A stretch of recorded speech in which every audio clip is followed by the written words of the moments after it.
Heli विश्वर सर्वश्रेष्ठ वैज्ञानिक जहाँ इंग्लीश कहते यूनिवर्सल लॉर्ड ऑफ साइंटिस्ट।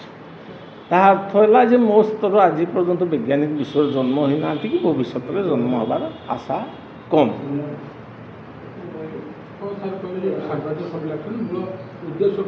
आज्ञा मोर मूल उद्देश्य है विश्व को ग्लोबल वार्मिंग क्लाइमेट चेंजिंग बन्या मरुड़ी जल समस्या मुक्त करवा।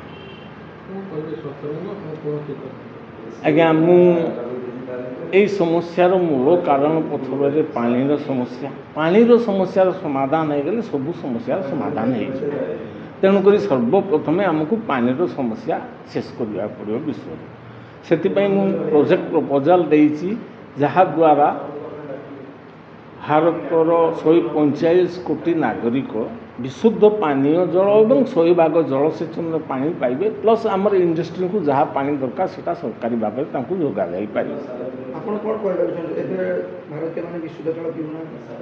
आज्ञा वर्तमान जो आप पानीय जल सरकार जगौची से प्राय 85 ରୁ 87टा प्रकार विष तत्व मिसिकी रोचे विषाक्त तत्व से गुड़ाक बहुत बड़ जिनस।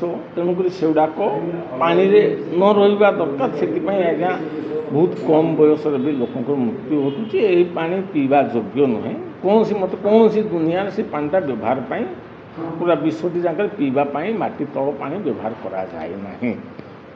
दैट इज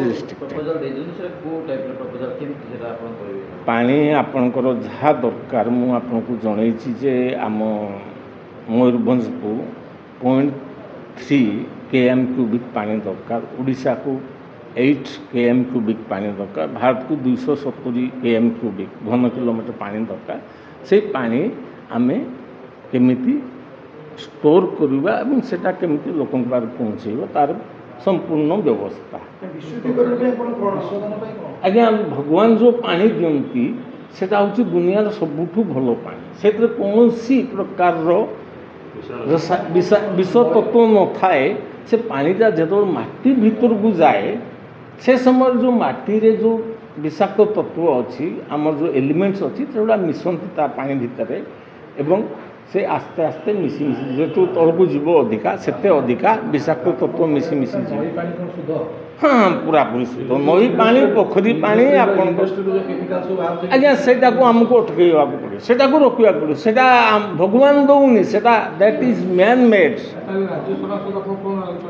मु चाहूँगी जे मु जो प्रोजेक्टा देती से यथाशीघ्र कार्यकारी कर 2 वर्ष भीतर ओडिशावासी को विशुद्ध पीवा पानी और 100 भाग जलसेचन व्यवस्था और इंडस्ट्री मानू जी पानी दरकार से पहुँचेबार व्यवस्था सरकार माने करूँ।